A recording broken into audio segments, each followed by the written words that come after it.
The left-hand part of a blues shuffle is arguably the most important, even magical part of the groove.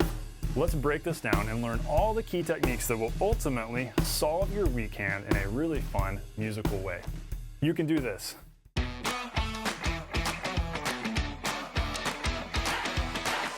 Hey, welcome to the Non-Glamorous Drummer. We're all about teaching you the core skills that really matter so that you can know your next step and make serious progress in less time.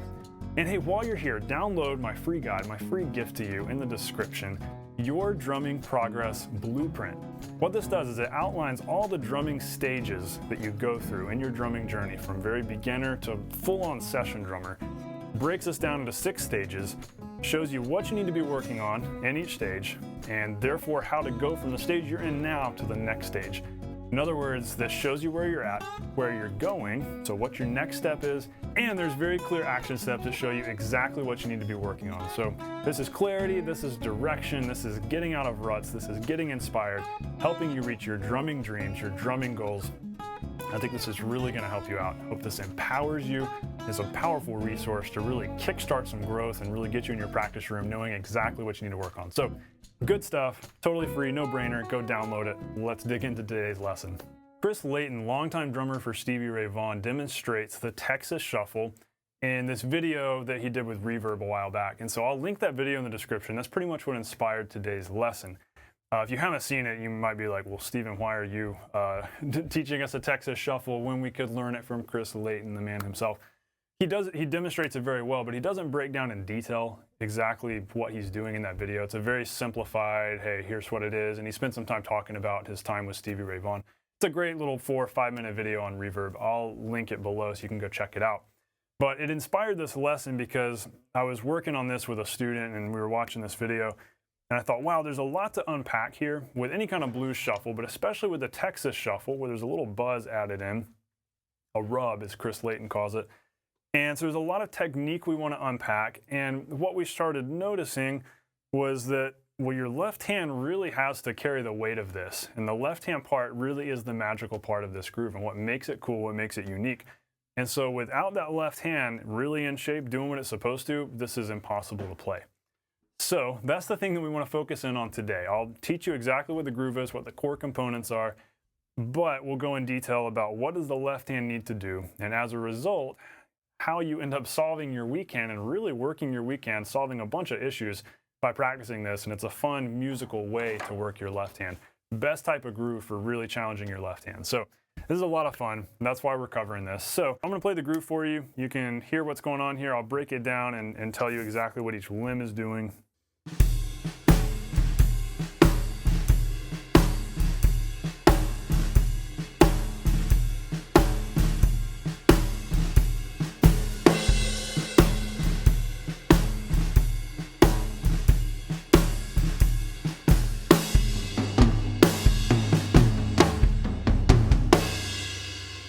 In theory, it's a very simple groove, but because there's a lot of parts going on that are kind of intricate, that's where it can get a little bit tricky. But just to explain it real quick, right hand is playing that standard swing spang-a-lang pattern, just the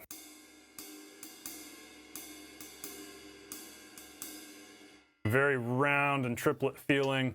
And I want to accent the quarters so that it actually ends up feeling like this.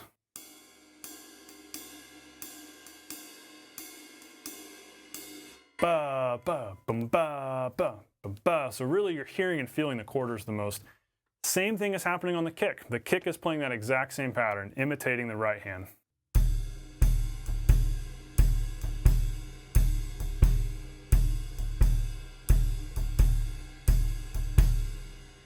And we're pretty much doing the same thing where we're ghosting that extra little note and accenting the quarters a little more to give the groove some quarter note pulse, some weight. So that part's very simple, and actually in the Chris Layton video, he's not doing anything with the left foot. I was adding in left foot chicks on 2 and 4, so that's just one of those optional things. I think it sounds cool to do splashes there and actually to go.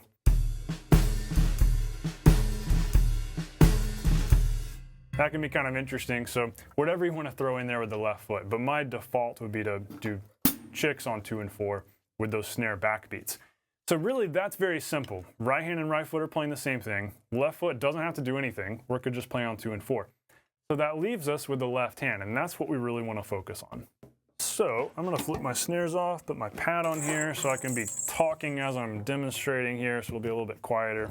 So if you paid attention to specifically what my left hand was doing there, it's really just boom ba boom ba boom. So we could break that down into 3 parts, because it's really 3, you could say 3 notes. That buzz, we'll call that a note, a thing. It's like a long note in a way. So we're just doing those 3 things.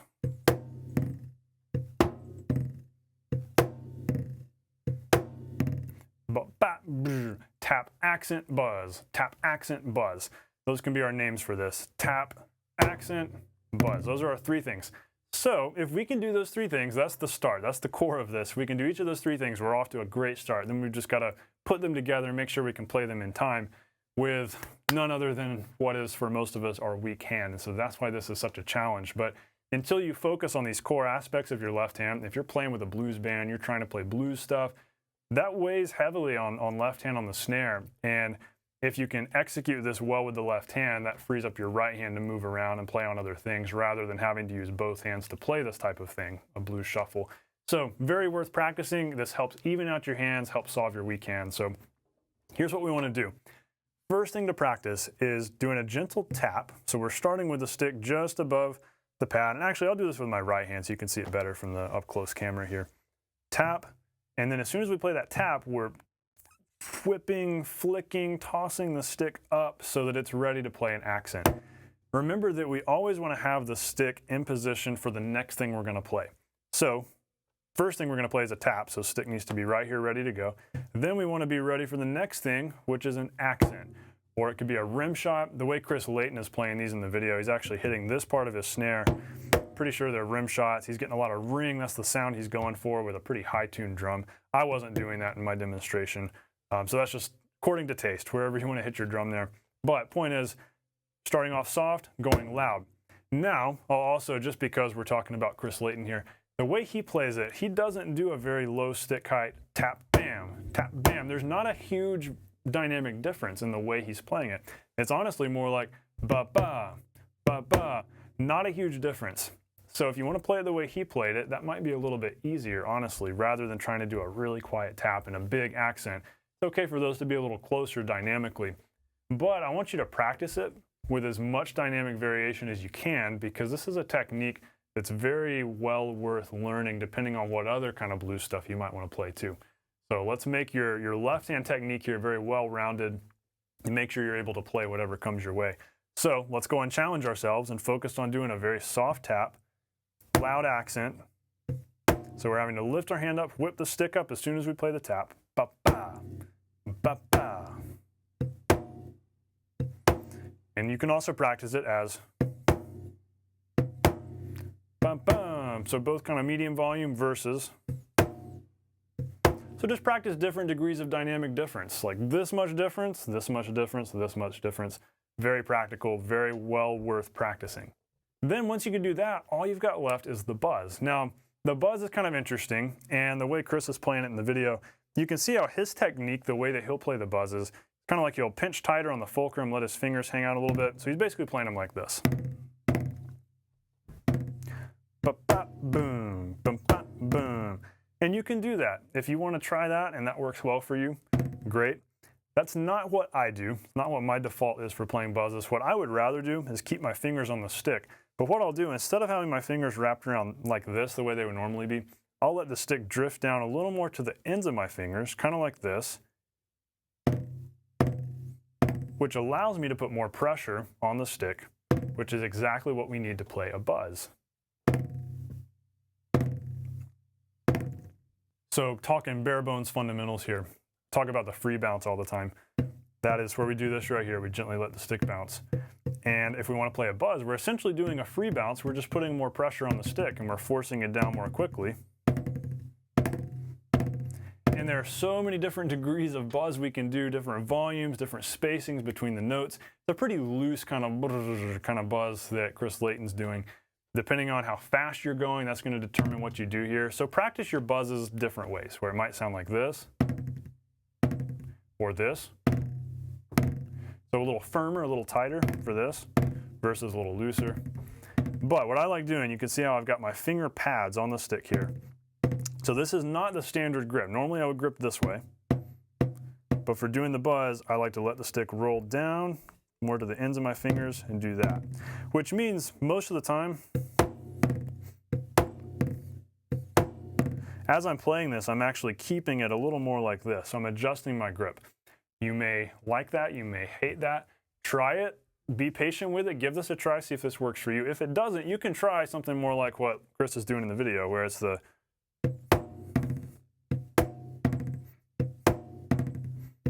there's no black and white, right or wrong here. You find what works for you. That's something that I end up talking about a lot, that whatever technique gets you the sound you want, at whatever speed, volume you want, without any pain, I'm not gonna argue with that. So figure out what works for you. Try either of these methods. Practice doing different volume buzzes for different lengths. Ultimately, just for all-purpose buzz roll, practice making it go as long as possible. Which means starting out, you have to put a lot of pressure on it. A lot of pressure on that buzz so that it's a smooth brrr rather than, we don't want that. We want it to sound like one thing. But once it quiets down, then you've got to actually loosen up a little bit so that it continues, so it has a long tail. So a lot of pressure to start out, but then loosen up.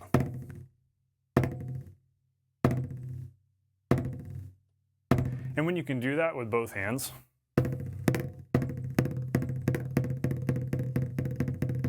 then you can play a buzz roll in the true sense, a multiple bounce roll, buzz roll, which is a rudiment and what you would use in a lot of orchestral style snare playing. So another direction we could go with that, but that's a good application of that. But you want to be able to, with your left hand, throw in this buzz that just happens briefly. Basically what it's doing is it's creating note length, which is cool. A lot of times we don't have note length on the drums unless we're playing on open hats or something, where we can actually control how long something happens. Our instrument is so percussive and so staccato that we don't have a lot of control over that until we're playing buzzes. And so now we can say, okay, and then cut off that note in time for the kick on beat 3 or on beat 1. 1 and 2, 3, 4, 1, So it's just happening on those uhs. Boom, off, off. We don't want it to be sloppy and drag on for too long. We want it to cut off nice and cleanly.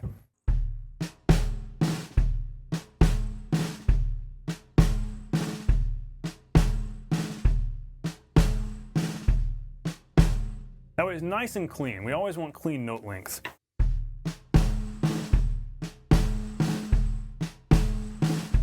And again, practice the different kinds of buzzes. So you could do it like this.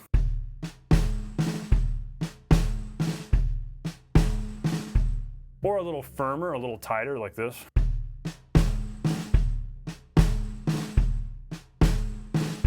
So like a smoother kind of buzz versus a kind of buzz. Practice it both ways. See how versatile you can be with this. There's a lot of different ways you can play this and make it feel. And like I said earlier, Chris Layton's hitting the snare over here, and so he's doing a ringier snare sound. His snare's tuned higher than mine. I'm not trying to sound just like him right here. Just showing you the different ways that this can come out, the different ways this can end up sounding. So, steps for adding all of these things together. Once you've worked this on your pad, once you can do the buzzes, you can do the tap accent, and do all those things in succession with your metronome, nice and slow at like 80 beats a minute. By the way, with whatever metronome app you're using, even if it's a free one from the App Store, set it to do the swing subdivisions. So instead of it clicking bump, bump, bump, have it do bump, bump, bump, bump, bump, bump, bump. It makes it so much easier to practice this in time. With most metronome apps, you can do that. You can set it to triplets, but leaving out the middle note. So instead of going, it'll just go gut, bum, bump, bum, bump, bum, bump. That's been really helpful for a lot of my students working on this, and I like practicing to that too. And so start this off really slow, 80, 70. I was demonstrating at 90. That's roughly where Chris Layton was demonstrating it, which isn't that fast. And you can probably get it there fairly quickly after a few weeks of practice. But start off as slow as you need to go, working those motions, that left-hand part on your pad. Once you can do that, try adding in the right hand. When you do, just do quarter notes. So nice and simple.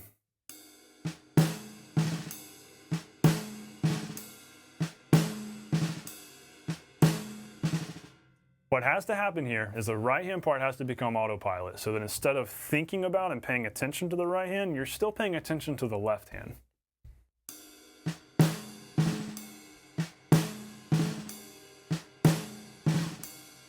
remember that we're listening for that cutoff. We want to make sure we cut off the buzz there in time for that note that's on 1 and on 3.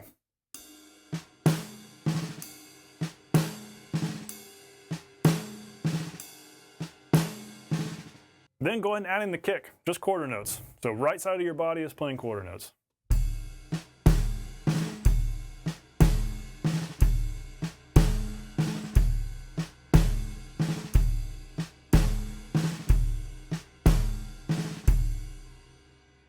And if you want to then add in the left foot on 2 and 4 at this point, feel free.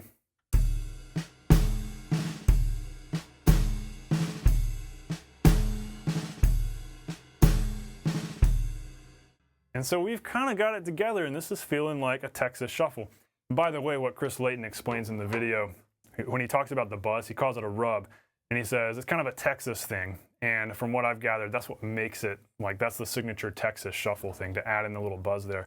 Which makes sense at these slower tempos. If you're playing faster, you're probably not going to do that. And so that's one of those things that works well at these nice slow tempos. And so if you choose to practice this over time and get faster and faster, you'll probably want to eliminate that and just focus on playing a single tap there instead. But the next thing you want to do, so now back to just the hands, just right hand, left hand, practice adding in that extra note, bum, bum, bum, bum, to make it that jazz swing pattern. That happens with the buzz. Every time you're playing a buzz, you're adding in an extra little note here. That's where it gets kind of interesting. So what you might want to do is practice going like this. So practice just tapping the ride with your right hand while buzzing with your left. Two very different things. Requires a little bit of coordination. You might think you've got great coordination hand to hand. This will test that, because doing a different technique, a different thing with each hand, even at the same time, can be tricky. So start with that. And then you can put it in time with the full pattern.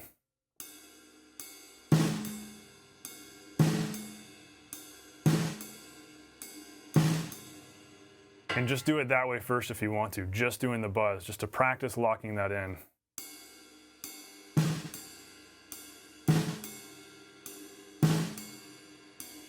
If you find that kind of weird, go ahead and try to add in the rest of the left hand too.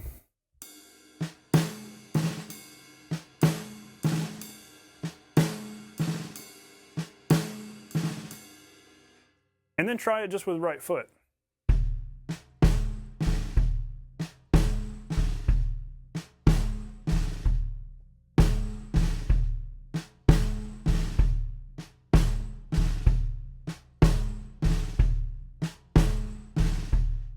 And then with both right foot and right hand.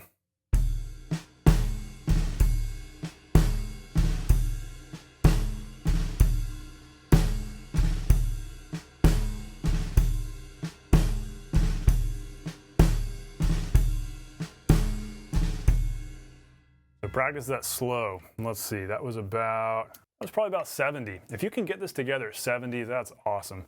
Take your time piecing things together after working the left-hand techniques specifically. Just follow that progression of steps I just took you through. See if you can get everything together at 70, then gradually, very gradually work up the pace until you can get it at 90. 90 feels great. That's the tempo Chris Layton's playing it at. You can probably go a little quicker than that. You could probably get up to 100, 110 as you're getting more comfortable, but like I mentioned a minute ago, you'll eventually want to eliminate the buzz as it starts to go faster. So be patient with all this, because keep in mind, you're working what's probably your weak hand, unless you're a lefty.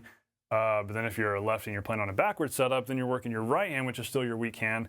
If you're like me, then maybe you're left-handed, but you play on a right-handed setup, and so that kind of puts you at a little bit of an advantage here, but most likely it's still going to be tricky working all this technique with your left hand.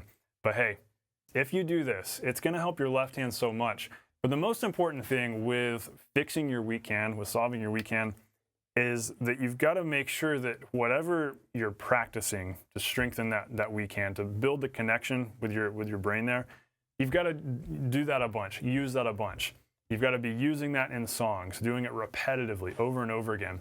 And that's why this is such a great way to do it. When you learn a fun musical groove like this, then you can just practice this groove every day. Once you get the groove together, practice the groove every day.